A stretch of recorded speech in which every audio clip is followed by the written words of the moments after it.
में हम इस टाइम मौजूद है यमुना जी के एकदम सामने। भी यमुना नहीं, ये एक नाला है। काम 10 साल पहले क्या पहले ही हो जाना चाहिए था। नमस्कार, मैं चिराग द भारत रिपोर्ट से आपका स्वागत करता हूं हमारे एपिसोड नंबर 3 में जनता की बात। जनता के साथ में हम इस टाइम मौजूद है यमुना जी के एकदम सामने। हमारे साथ यहाँ के लोकलाइट भी मौजूद है और एक तरफ हमारे पास आज जो पैनल है वो है जर्नलिस्ट का पैनल। इंट्रोड्यूस कराता हूँ पहले हमारे लोकलाइट से। सर क्या नाम है आपका? रोहित। कहाँ से हैं आप? लक्ष्मी नगर। ठीक है सर, आपका? पवन कुमार। आप कहाँ से हैं? लक्ष्मी नगर से। और हमारे साथ एक यंग मैन है आकाश, खबरें भारत से। कैसे हैं आप? बढ़िया। और इनको आप सब जान ही चुके होंगे, हमारे पैनलिस्ट राहुल जी द बेबाक से, रितेशना जी, रितेशना इनका रितेशना चैनल जो इनका है। अब पहला टॉपिक हमारा जो चल रहा था, कौन बनेगा मुख्यमंत्री दिल्ली का, उसी पे बात लेंगे। लेकिन सबसे पहले हम खड़े यमुना जी के सामने। आपने अभी तीनों ने ही यहाँ पे ग्राउंड रिपोर्टिंग करी है, सर आप देखने आए थे। इनसे हम पूछेंगे इनका पक्ष क्या है। पहले आप बताएं सर, लोकलाइट कितनी खुशी है? बहुत अच्छा उत्साह है क्योंकि अभी सरकार चेंज हुई है और अभी तो कल शपथ ग्रहण शुरू हो सकता है, तो उससे पहले ही आप देखो डेवलपमेंट शुरू हो गई, तो इससे ज्यादा अच्छी बात क्या है। सरकार सही चुनी है, बिल्कुल सही चुनी है और बहुत उम्मीदें हैं सरकार से कि पूरी दिल्ली, यमुना ही नहीं पूरी दिल्ली में डेवलपमेंट होगा। यही नहीं कि हमारे ही क्षेत्र में, पूरी दिल्ली में। ठीक है, आपने बताया आप यहीं पास में रहते हैं, क्या दिक्कतें आती थी यमुना जी जब साफ नहीं रहती थी? तो चारों तरफ गंदगी गंदगी होती थी, स्मेल आती थी, बदबू थी, परेशानी तो थी। यहाँ से निकलने में बड़ी परेशानी होती थी। जी, अब फर्क लगेगा देख करके अच्छा लगा। ठीक है सर, खड़े रहिएगा जरा। कुछ वहां से अब क्वेश्चन भी आपके लिए आ सकते हैं, तो उसके लिए तैयार रहना। आप बताएं पहले तो, आपने जो ग्राउंड रिपोर्टिंग करी है यहाँ पे, लोगों का क्या कहना है यमुना जी को लेकर? क्या आपको एक्सपीरियंस रहा है अब तक यहाँ पे? नहीं, ये तो बहुत अच्छी बात है। अगर यहाँ यमुना साफ हो जाएगी तो मेरे को ऐसा लगता है कि ये टूरिज्म एरिया बन जाएगा। अगर टूरिज्म एरिया बनता है, देखो देश की इकोनॉमी ना सबसे ज्यादा ग्रोथ तब आती है जब टूरिज्म एरिया बढ़ जाता है। जैसे अयोध्या में राम मंदिर हो, राम मंदिर आस्था का केंद्र तो रहा ही है, साथ में जो बराबर में जो वहाँ पे चीजें डेवलप्ड करी गई हैं उसका भी एक बहुत बड़ा महत्वपूर्ण काम रहा है, जिसके कारण टूरिज्म बढ़ा है। अगर ये यमुना साफ हो जाएगी, अभी यमुना नहीं, ये एक नाला है, ठीक है, 3 साल लगेंगे इसे यमुना वापस आने में, यमुना की जो चीजें हैं वो वापस आने में। मुझे ऐसा लगता है 3 साल बाद, जैसे अभी ये पूजा पाठ आप देख रहे हो कि पूजा पाठ स्टार्ट हो चुकी हैं, पूजा पाठ 3 साल बाद ऑफिशियल तौर पर हो जाएंगी। जब लोग दूर दूर से आएंगे तो मुझे ऐसा लगता है कि यहाँ के जो लोग हैं, अभी आपको एक खाली मैदान दिख रहा है, शायद एक खाली मैदान ना लग के यहाँ पे लोग अपने स्टॉल्स लगा रहे होंगे और रोजगार मिलेगा, हर चीज मिलेगी। तो खाली हम इसे ये नहीं देखेंगे कि एक नदी है और ये साफ हो रही है, बल्कि हम इसे रोजगार के पर्सपेक्टिव से देखेंगे, हम इसे पूजा पाठ के पर्सपेक्टिव से देखेंगे और बहुत सारी चीजों के पर्सपेक्टिव से। इनका ये कहना है कि एक तो ये टूरिज्म सेंटर तो बनेगा ही, साथ में एक आस्था का केंद्र यमुना जी हमेशा रही है। बेबाक से हमारे राहुल जी, आपने सुना ही था कि बीजेपी ने आते ही क्या कहा, यमुना जी साफ करेंगे। यहाँ सफाई का काम चालू हो गया, समय कितना लगेगा वो नहीं बता सकते। अभी कैसा लग रहा है, आप क्या कहना चाहेंगे? यमुना जी साफ हो रहा है, ये तो बहुत ज्यादा पॉजिटिव चीज है, हमारे लिए भी पॉजिटिव चीज है, सरकार चेंज हुई है। लेकिन सबसे बड़ा सवाल ये हो जाता है ना कि 10 साल पहले क्यों नहीं हुआ ये काम, और ये काम 10 साल पहले क्या पहले ही हो जाना चाहिए था। ये क्वेश्चन बहुत इंपॉर्टेंट। एक सेकंड रुकिए, मैं लोकलाइट से ये क्वेश्चन लेना चाहूंगा आपका। बहुत बहुत माफी चाहूंगा, बीच में काट रहा हूँ। 10 साल पहले ये काम क्यों नहीं हो पाया, यानी कि ये आम आदमी सरकार को टारगेट कर रहे हैं? क्योंकि सीएम और एलजी का झगड़ा। अच्छा, दोनों सरकारें अलग अलग, दोनों का अधिकार अलग अलग, तो इस वजह से कोई हर तरफ बहाने चलते रहे। खाली यमुना ही नहीं, हमारा देखो ना प्रदूषण का कितना बुरा हाल है, पोल्यूशन कितना बुरा, किस तरीके से हम दिल्ली में जी रहे हैं। तो ये कई मसले हैं, खाली यमुना का ही नहीं है, सबसे बड़ा मसला ही पोल्यूशन का है। तो मतलब जो हम सांस ले रहे हैं। बीजेपी ब्लेम गेम नहीं करेगी अब? क्या बीजेपी अब यमुना जी अपने आप पूरा लेके अथॉरिटी साफ करेगी? ब्लेम को छोड़िए आप, मैं ये कहना चाहता हूँ कि 10 साल से जो दिल्ली वासी है, 10 साल से अब इनका जो क्राइसिस चल रहा था, जो दिल्ली गवर्नमेंट का, लेफ्टिनेंट गवर्नमेंट, मैं एक बात कहना चाहूंगा कि जैसे वीके सक्सेना जी हैं, अभी वो ट्वीट कर रहे हैं, अभी उन्होंने मशीनें लगा दी, अभी सारी चीजें कर दी, लेकिन 10 साल पहले कहाँ थे? 10 साल पहले यहाँ के एलजी कहाँ थे, जो जब यहाँ पर लोग मर रहे थे, जब यहाँ पर लोग छठ पूजा करने के लिए लोग पूर्वांचल वाले बार बार बोल रहे थे कि आप सांसद पूर्वांचल के हैं, एमएलए पूर्वांचल के हैं, तो आप लोग क्यों नहीं कर रहे इसका साफ सफाई? तब कहाँ थे? तब कोई भी नहीं आया। बातों का जवाब देता हूं कि 2023 में कमेटी गठन हुई थी। उस कमेटी का नाम था नेशनल ग्रीन ट्रिब्यूनल, एनजीटी। उस एनजीटी कमेटी ने यह कहा था कि हम चेयरपर्सन एलजी जो वीके सक्सेना है उसे बना देते हैं।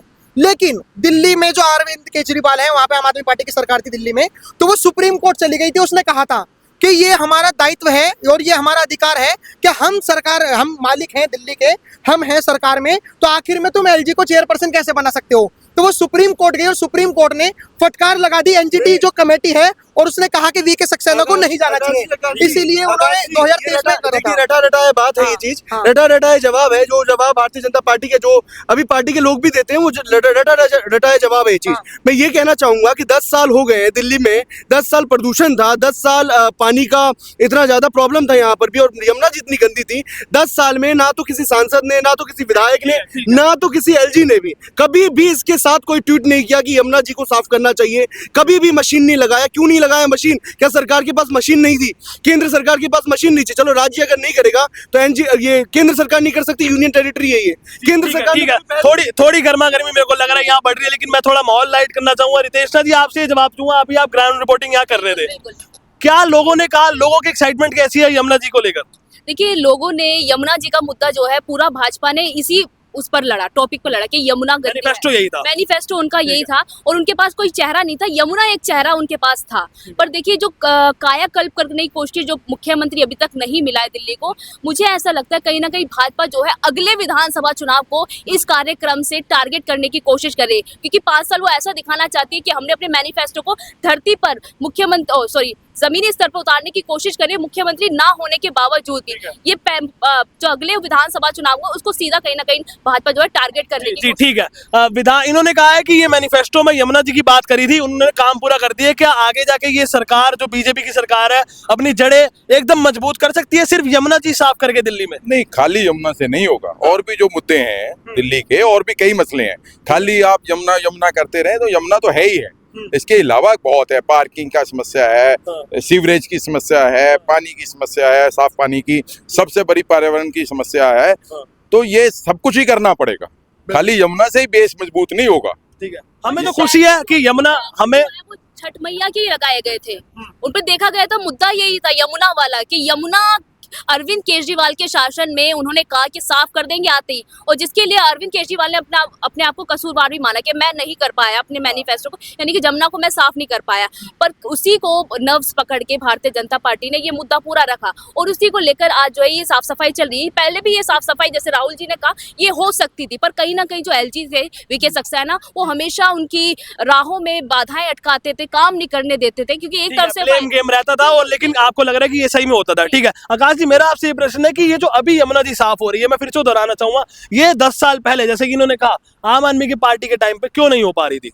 आम आदमी पार्टी के काम टाइम पे इसीलिए नहीं हो पा रही थी कि एलजी जो था और जो आम आदमी पार्टी थे वो आपस में कोलैब करके काम ही नहीं करना चाहते थे, और आगे भी कोलैब करके काम नहीं होगा। आपको जो काम दिख रहा है ना, ये मोटा मोटा दिख रहा है, मीडिया में दिख रहा है। जैसे हम यहाँ पे खुद कवरेज करने आए हैं तो हमने देखा कि मशीनें लगी पड़ी हैं, यहाँ पे मोटे मोटी तरीके से काम होगा, लेकिन ग्राउंड लेवल पर एमसीडी है, और एमसीडी है आम आदमी पार्टी के अंडर में। ब्लेम गेम वहां पे भी खेला जाएगा। अभी तक जो दिल्ली में आम आदमी पार्टी एलिगेशन लगाती थी कि एलजी काम करने नहीं दे रहा था, अब बीजेपी एलिगेशन लगाएगी आम आदमी पार्टी पे कि एमसीडी काम करने नहीं दे रही, और इस तरीके से ब्लेम गेम 3 साल में तो ये नहीं होगा। हालांकि उन्होंने 3 साल का इन्होंने टाइम पीरियड रखा है, तो इसलिए नहीं होगा। तो क्या दिल्ली वाले सिर्फ ब्लेम गेम ही देखते रहेंगे, आरोप ही देखते रहेंगे, या विकास भी देखेंगे? हम तो ये जानते हैं कि देर आए दुरुस्त आए, कि कब क्या हुआ कब नहीं हुआ इस मसला नहीं है। अब आगे क्या होगा और क्या होना चाहिए, ठीक है, उससे हमें मतलब है। नहीं तो बताइए, आप बताइए। ब्लेम एक बात मैं बता रहा हूँ, सरकार सेंटर में भारतीय जनता पार्टी की, स्टेट में अब बीजेपी की सरकार आ गई। एमसीडी एक छोटा सा यूनिट है, उसको आप हटा दीजिए। अगर भी अब भी अगर यमुना जी साफ नहीं हुई और रिवर फ्रंट कराने का जो वादा किया था, तो शायद जनता कभी माफी नहीं करेगी सरकार को, कभी दिल्ली की सरकार को, सेंट्रल गवर्नमेंट को माफी नहीं करेगी। एलजी सरकार का, मुख्यमंत्री सरकार का, यूनियन गवर्नमेंट सरकार का, और एमसीडी पे ब्लेम गेम नहीं कर सकते आप। एमसीडी सिर्फ नालों वगैरह को साफ करती है, यमुना जी साफ नहीं करती एमसीडी आकर के। एमसीडी आकर के कुछ वो नहीं बना देगी जो आप लोगों ने वादे किए, जो इतने आप लोगों ने वादे किए सारे एमसीडी पूरा। किसने वादे किए? भारतीय जनता पार्टी के मैनिफेस्टो में था, जो सरकार में आया है, उन्होंने जो वादे किए वो एमसीडी नहीं करेगी पूरा, और आप ये बाद में ब्लेम नहीं कर सकते कि एमसीडी पूरा करेगी आकर के। बहुत बहुत शुक्रिया। मैं आखिरी आप सबसे मेरे एक लास्ट प्रश्न है कि यमुना जी के अलावा दिल्ली में बीजेपी को और क्या क्या विकास कार्य करने चाहिए? सर मैं आपसे शुरू करूंगा। पॉल्यूशन खत्म होना चाहिए, ओके, पानी का मुद्दा है, पानी साफ आना चाहिए, ठीक है, बिजली टाइम पर आए, यही मुद्दे हैं, साफ सफाई रहे। जी ठीक है, शुक्रिया सर। आप बताएं सर, और क्या क्या मुद्दों पे बीजेपी को काम करना चाहिए दिल्ली के लिए? बस यही जो कॉमन मुद्दे, आम आदमी को सुविधा मिलनी चाहिए, मेन पोल्यूशन और साफ पानी, क्योंकि साफ पानी अभी तक नहीं। बिजली फ्री? नहीं फ्री नहीं चाहिए हमें, ना हमने कभी ली और ना हमें चाहिए। ठीक है जी। हमें देश की और अपनी राजधानी की तरक्की चाहिए, डेवलपमेंट चाहिए और कुछ नहीं चाहिए। सरकार अच्छी चाहिए, सरकार काम करने वाली होनी चाहिए और आगे काम करे, तभी उसको आगे फिर चांस मिलेगा। जी बिल्कुल, धन्यवाद सर। भाई आप बताएं आकाश जी, और क्या क्या विकास कार्य होने चाहिए दिल्ली में बीजेपी द्वारा? नहीं, विकास तो हो जाएगा। विकास इसलिए हो जाएगा क्योंकि दिल्ली में, अभी मैं ये नहीं कह रहा कि बीजेपी पार्टी है इसलिए विकास हो जाएगा, क्योंकि यूपी में भी बीजेपी है, हरियाणा में भी बीजेपी है, दिल्ली के चारों कोनों में बीजेपी है। अब क्या हो रहा था, पहले से इनके जो दिल्ली का कूड़ा था उसको स्टॉक का करा जाए, यही सबसे बड़ा मेन प्रॉब्लम था। ये जो पानी है नजफगढ़ ड्रेन जो आप देखोगे, वहां से नाले का पानी छोड़ा जा रहा था। क्यों? क्योंकि वहां पे स्टोर करने की कोई जगह ही नहीं है, वहां पे कोई प्लांट ही नहीं लगाया गया अभी तक। तो अब क्या होगा, जैसे अभी आप देखोगे कि कूड़ा दिल्ली में कहा गया था कि कूड़ा मुक्त हो जाएगा। अब ये लोग क्या करेंगे, जो मेरी स्ट्रेटेजी कहती है कि ये लोग कूड़ा लेकर किसी और स्टेट को लेकर चले जाएंगे। जैसे मान के चलिए दिल्ली तो एक पूरा शहरी एरिया है, यहाँ पे तो कहीं आप स्टॉक ही नहीं कर सकते, लेकिन दिल्ली से ले जाके या तो यूपी या हरियाणवी किसी ऐसी बस्ती में छोड़ देंगे जहाँ पे दूर दूर तक सुनसान खाली रहता है। समझ रहे हो? तो दिल्ली से तो कचरा ऐसे साफ हो जाएगा। विकास होगा दिल्ली में? हाँ, हो सकता है विकास, क्योंकि अब हो सकता है। हाँ, हो सकता है। देखो मैं बता रहा हूँ, हाँ। जो राजनीति होती है ना, अब एक चीज देखिए, बीजेपी अपने ही लोगों को फंसाती है। कैसे फंसाती है? इलेक्शन से पहले, मैनिफेस्टो से पहले बीजेपी के लोग फ्री की चीजों का विरोध करते थे।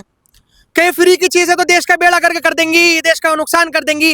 जैसे बीजेपी मैनिफेस्टो में लेके आई 2500 रुपए महिला मिलेंगे, अरे महिलाओं का तो विकास जरूरी है, 2500 रुपए में तो महिला का विकास होगा। भाई साहब, राजनीति है, कुछ भी करा देती है। फिलहाल मेरे को ऐसा लगता है कि पहले से अच्छा काम इसलिए हो जाएगा क्योंकि दिल्ली में 27 साल बाद अगर बीजेपी का कमबैक हुआ है तो ये दोबारा नहीं खोना चाहेगी। इसे भरोसा बनाने के लिए इस बार काम करना होगा, इसके बाद शायद वो ना काम करे, लेकिन इस बार तो जरूर करेगी। विकास कायम करने के लिए राज जरूरी है, आपका ये कहना है? आप बताएं जी। देखिए, आखिर में ये बोलना चाहूंगा कि जिस तरीके से जो चैलेंजेस है, बीजेपी के सामने भी बहुत बड़े बड़े चैलेंजेस है, जिस पे उन्होंने चुनाव लड़ा, खास करके प्रदूषण का उन्होंने मुद्दा बनाया। प्रदूषण भी चैलेंज है। प्रदूषण सिर्फ दिल्ली का नहीं है, बल्कि पंजाब का है, हरियाणा का है, यूपी का है, हर जगह पोल्यूशन है। तो पोल्यूशन को कम करना उनका हर जगह का चैलेंज है। ये नहीं कि सिर्फ दिल्ली में ही लोग रह रहे हैं, अगर हर जगह आसपास का होगा तो दिल्ली का भी कम होगा, लेकिन आसपास का ये भी बहुत बड़ा चैलेंज है। कूड़ों को उन्होंने मुद्दा बनाया, कूड़ा भी बहुत बड़ा चैलेंज है। यमुना का मुद्दा बना, यमुना भी बहुत बड़ा चैलेंज है। अब ये बहुत इतना बड़ा चैलेंज, उन्होंने इतनी बड़ी बड़ी चीजें उन्होंने बात की कि हम ये कर देंगे, हम ये बना देंगे, वो बना देंगे। अब ये देखने वाली बात है कि कितना वो लोग कर पाएंगे यहाँ पर आकर के 4 साल में। जी आप बताएं। देखिए बिल्कुल, जो इन दोनों ने कहा मैं बिल्कुल सहमत हूँ कि बीजेपी जो है चारों कोने में है। उनके पास अब कोई बहाना नहीं है कि दिल्ली में काम क्यों नहीं हो पाया, क्योंकि काम देखिए जो है बड़े बड़े उनके पास चैलेंज, जैसे कि पोल्यूशन का हो गया, जिसको लेकर वो हमेशा से आम आदमी पार्टी को घेरते रहे। पर अब ये बड़ा उनके पास मुद्दा रहेगा कि जो हम मैनिफेस्टो लाए थे उस मैनिफेस्टो को धरातल पर उतारना, ये बड़ी चुनौती है बीजेपी के लिए। क्योंकि बीजेपी हमेशा इससे ये कहती है कि जो हम वादे करते हैं वो जरूर पूरे करते हैं, क्योंकि मोदी जी की जो वो जो बातें होती है वो पत्थर की लकीर मानी जाती है, पर दिल्ली में वो पत्थर की लकीर कितनी सही साबित होगी ये देखना बाकी रहेगा। ठीक है, तो मैनिफेस्टो में भी आप लोगों ने सवाल उठाया और आप लोगों ने यमुना जी जो साफ हो रही है उससे कोई ना कोई प्रश्न हम है, क्योंकि हमारी भी यमुना मैया है। तो बहुत बहुत शुक्रिया आप तीनों का, आपने हमारे शो में भागीदारी दी। अभी के लिए फिलहाल इतना ही। मैं चिराग, मिलते हैं अगली किसी वीडियो में।